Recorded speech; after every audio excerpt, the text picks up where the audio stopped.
The story kicks off in a world that's been broken for nearly 3 decades. The rage virus turned almost everyone into fast, mindless infected who run around with no clothes, no fear, just pure instinct. But these days, the infected aren't always the biggest threat. It's the survivors who went off the deep end. We meet a young guy named Spike first. He's in serious trouble, surrounded by this dangerous crew called the Jimmies. They follow a leader named Jimmy, a guy who's clearly not right in the head. He thinks the Dark Lord, the devil, is his actual dad. Everyone in the group has a scar on their forehead and wears blonde wigs to look like him. It's straight-up cult vibes. Jimmy D decides Spike needs to prove himself. He sets up a fight to the finish. Winner stays with the group, loser doesn't. Spike's terrified. He doesn't want any part of this, but the other guy charges anyway. In the panic, Spike grabs a knife and accidentally hits a bad spot. The fight ends right there for the other guy. No one steps in to help. That's the rule. If you fall, you stay down. Jimmy takes the wig from the fallen guy and hands it to Spike. From now on, you're one of us. Your name's Jimmy too. Spike's trapped in this nightmare now. Meanwhile, deep in the woods, we see a man running for his life from the infected. Suddenly, Samson shows up.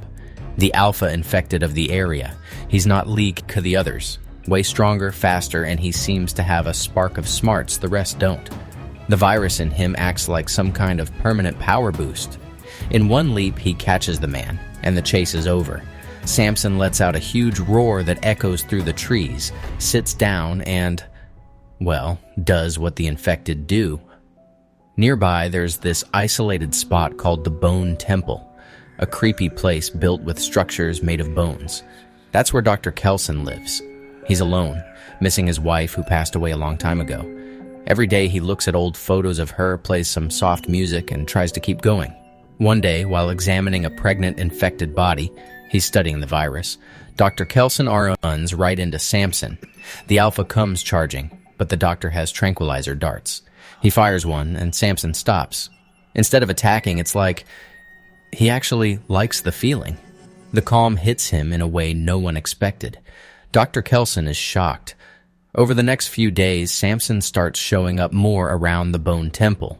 The doctor keeps using the darts, and the infected just lets him. It turns into this weird routine. Samson brings hunted animals, like a trade. Dr. Kelson gives him the shot, and they just sit there quietly, looking at each other. It's an unlikely friendship. Almost sad how beautiful it is in the middle of all this destruction. Back with the Jimmies, Spike's still Stu CK. They raid a small survivor village. They threaten everyone, say they're staying and taking what they want.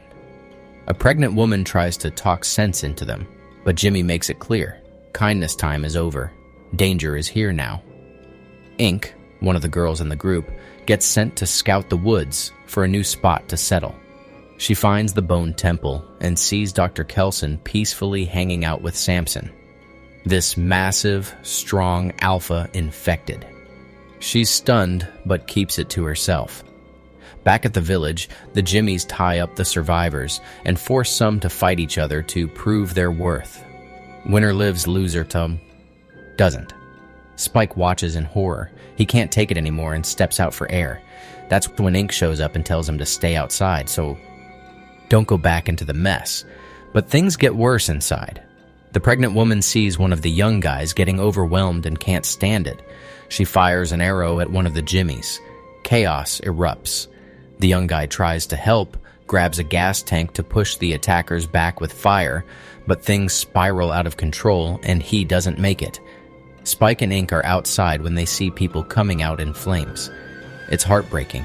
Jimmy orders Spike to go after the pregnant woman who ran. He does, but when he catches up, he tries to convince her they should escape together. He's done with the Jimmies. She's terrified, pushes him away, and bolts. Jimmy's furious and threatens to end Spike for letting her get away. Ink, who's starting to care about Spike, makes up a story to save him. She says she saw the Dark Lord himself in the woods, in a place full of bones, with a huge infected at his feet. Jimmy gets excited and decides the whole group is going there so the Dark Lord can decide Spike's fate. They head to the Bone Temple, with no idea what they're really walking into. The group finally reaches the bone temple as the sun starts going down. Jimmy walks ahead alone, all pumped up, thinking he's about to meet the Dark Lord for real. Dr. Kelson greets him calmly and gets straight to the point. "I'm no demon, no god. This red ski-in, just iodine to keep the infected away. I'm just a guy trying to survive out here like everyone else." Jimmy listens, stays quiet for a second, then opens up. He admits he made the whole son of the devil thing up to keep his crew loyal and together. He talks about growing up in a church with his dad, who had some weird connection to the infected, guiding them or something. But his dad passed away and Jimmy got lost. He says sometimes he hears voices in his head, doubts everything but can't let the others know or he'll lose them. Then he threatens the doctor. "Help me keep the lie going or nobody walks out of here." Dr. Kelson doesn't have much choice. He agrees to play along to stay safe. Jimmy heads back to his followers super excited and announces, "Tonight the Dark Lord is putting on a show for you guys, but nobody gets close or touches him. That's only me, the chosen one. Break that rule and you'll regret it big time."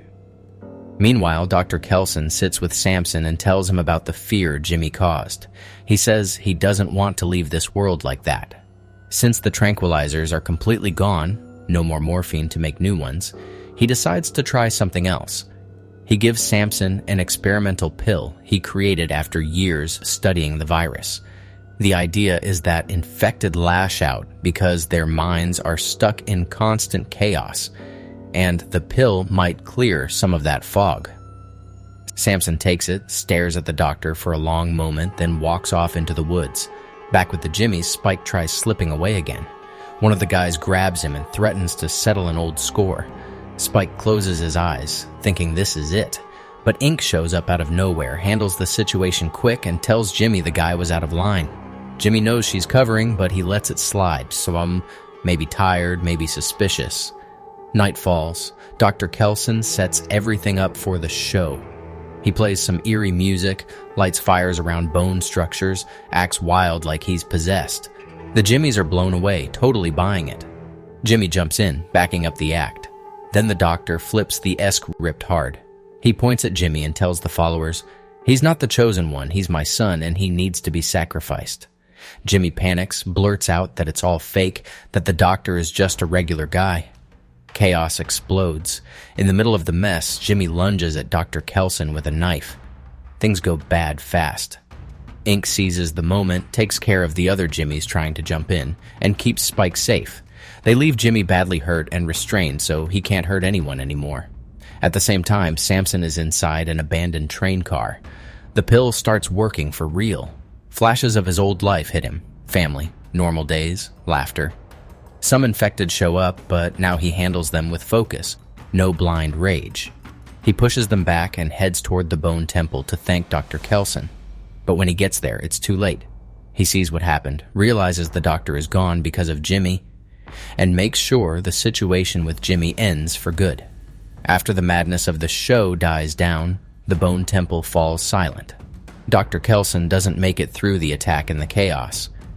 It's one of those heavy moments that makes you stop and think about how much fear can change people, even the ones trying to do good in a world this broken. Samson, who's now feeling the real effects of the pill and remembering pieces of who he used to be before everything fell apart, heads back to the temple to thank the doctor. But when he arrives, it's too late. He sees what went down, realizes the doctor is gone because of Jimmy, and makes sure the situation with Jimmy ends right there. Spike and Ink make it out of the confusion alive. They look at each other, still shaking from everything, but there's a small spark of hope now. Maybe they can start over somewhere far from that cult, far from the constant fear. Ink, who came up with the whole fake story just to protect Spike, walks beside him now without any pretending. It's a quiet relief. In a world like this, any little bit of trust feels like a win. At the same time, somewhere else in the woods, the camera shows us a familiar face, Jim, the legendary survivor from the earlier films. We see him first in a simple house, sharing a calm moment with his daughter Kelly. Then we see them both standing at a distance, quietly watching Spike and the pregnant woman escape through the trees. Jim watches for a moment, then stands up with Kelly right beside him, though clear as day that he's about to step in and help. It's the perfect hook. The story isn't over. There's more coming, so more people trying to rebuild what's left. More infected, more tough choices, and now Jim's back in the fight. The movie ends on that bittersweet note. Losing Dr. Kelson hurts. He was living proof that kindness can still exist, even in the worst times. But Samson has been finding some peace, even if just for a little while, and remembering his old life brings a tiny light. Spike and Ink getting away together shows friendship and trust aren't gone yet. And Jim standing up with Kelly, ready to help, leaves you wondering, can humanity actually climb back up, or is this just another loop? With people like Jim stepping in, it feels like there's still hope worth fighting for. At its core, 28 years later, The Bone Temple isn't just another zombie flick.